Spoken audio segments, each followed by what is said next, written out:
Mother Earth is pregnant for the third time. For y'all, not the Earth. I have tasted the maggots in the mind of the universe. I was not offended, for I knew I had to rise above it all. You falling down an endless tunnel of doom reality. Graphically, my killer bee family stings the galaxy. November 1953. Two aliens. One little boy. One gigantic message.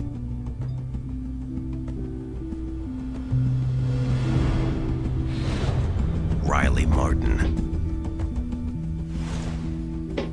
The Coming of Tan.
Thus began this fantastic odyssey that has led me to various points in this solar system, and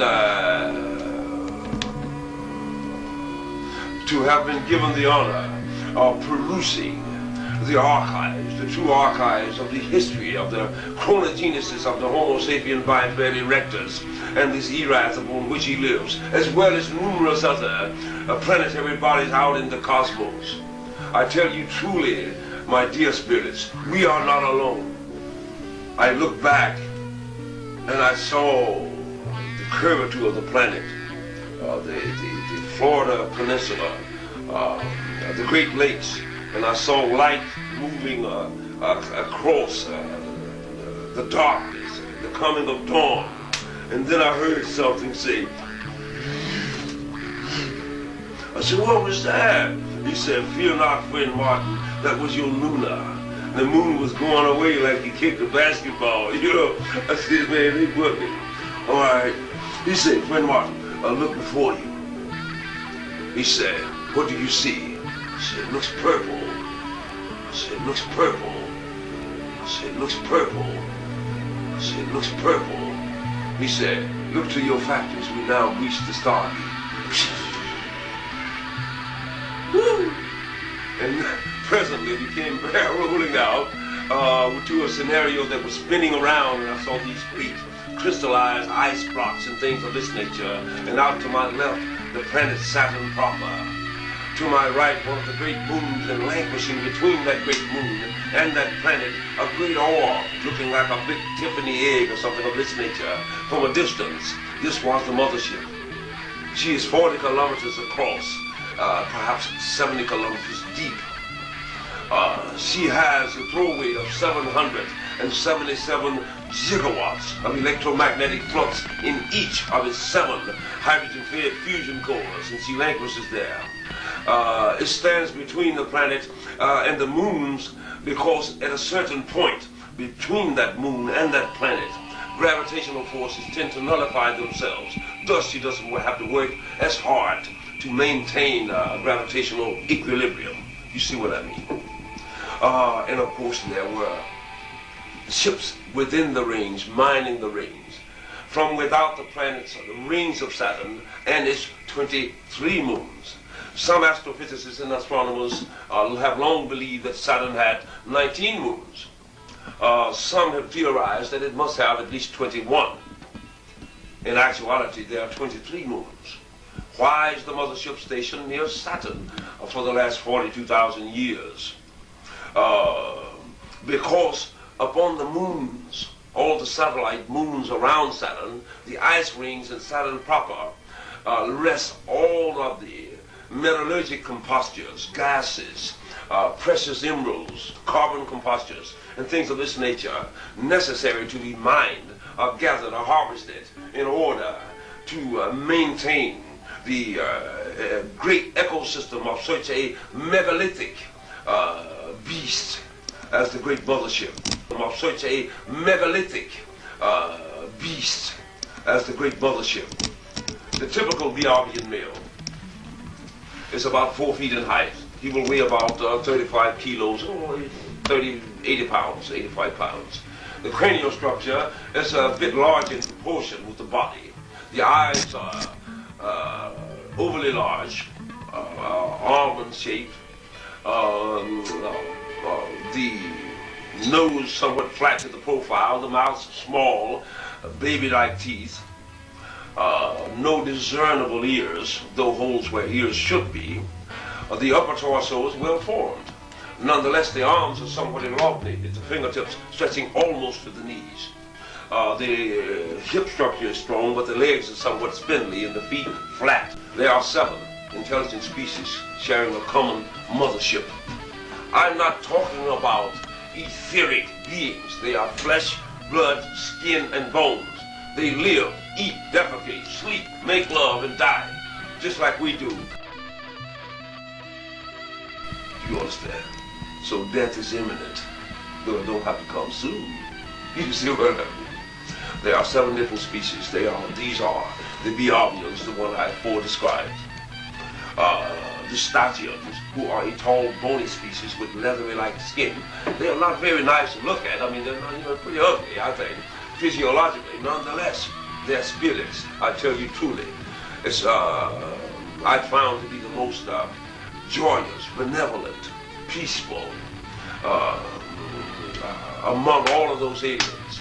They are a homogeneous society, not even using machines upon their home planet.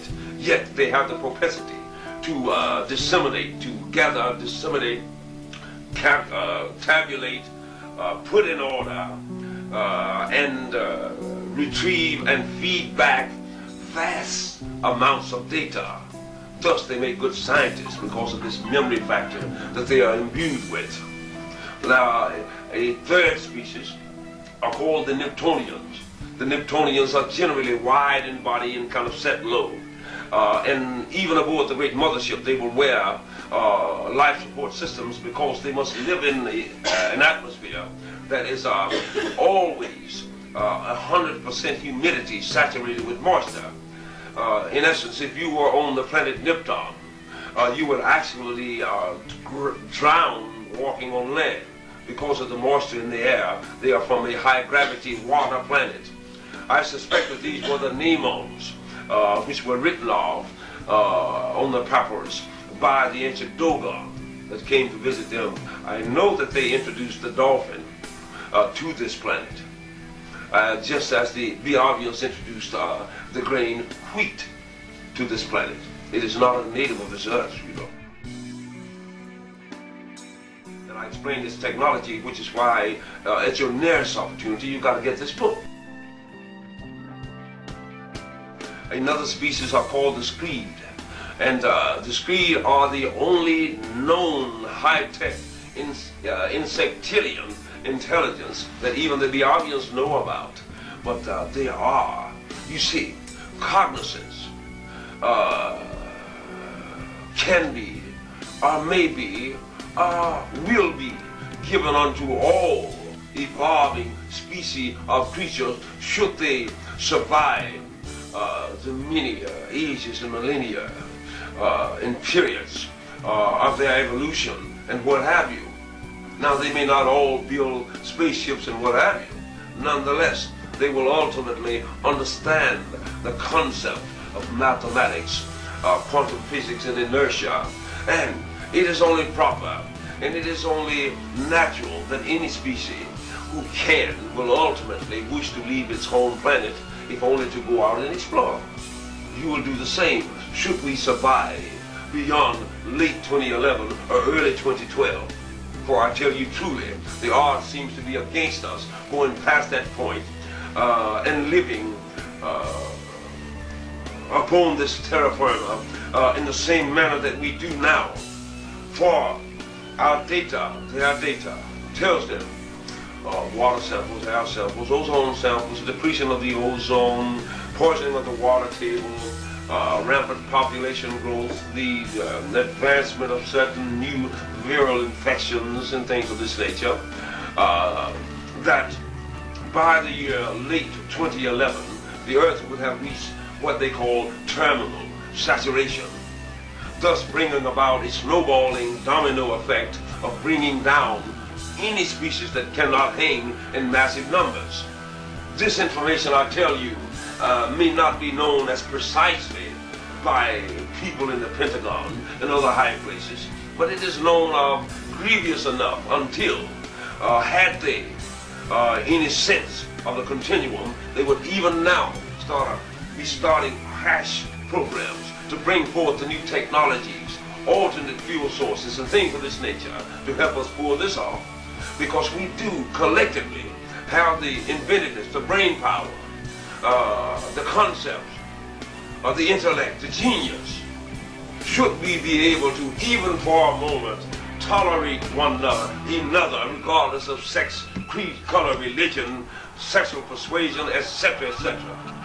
If we do not come together, we're in a heap of trouble down here, even if we do come together and try to turn this thing around. There are certain among us, since 95% of the world's resources is held by 1% of the people, this 1% has opted, instead of using the financial outlay to clean rivers, to instead bury a lot of bottled water, build their own biospheres and even space stations and underground subterranean island hideaways and things of this nature. Apparently they have decided that if necessary we can sacrifice about 95 out of every 100 humans, and the other 5% can replenish the earth enough to be servants or whatever. So thereby it's cheaper to, you know, let them bug out. I know who they are, where they are, their installations and things of this nature. It will not work.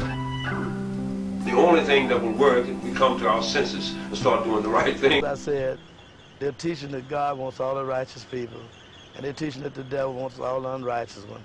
But they can't get in my band that way. Yo, that's right. That was a fat video you just saw right there. Now you back on the airways with the great Bobby Digital, coming with the strongest signals of digital you ever heard right here. I'm trying to put y'all in tune with the digital signal.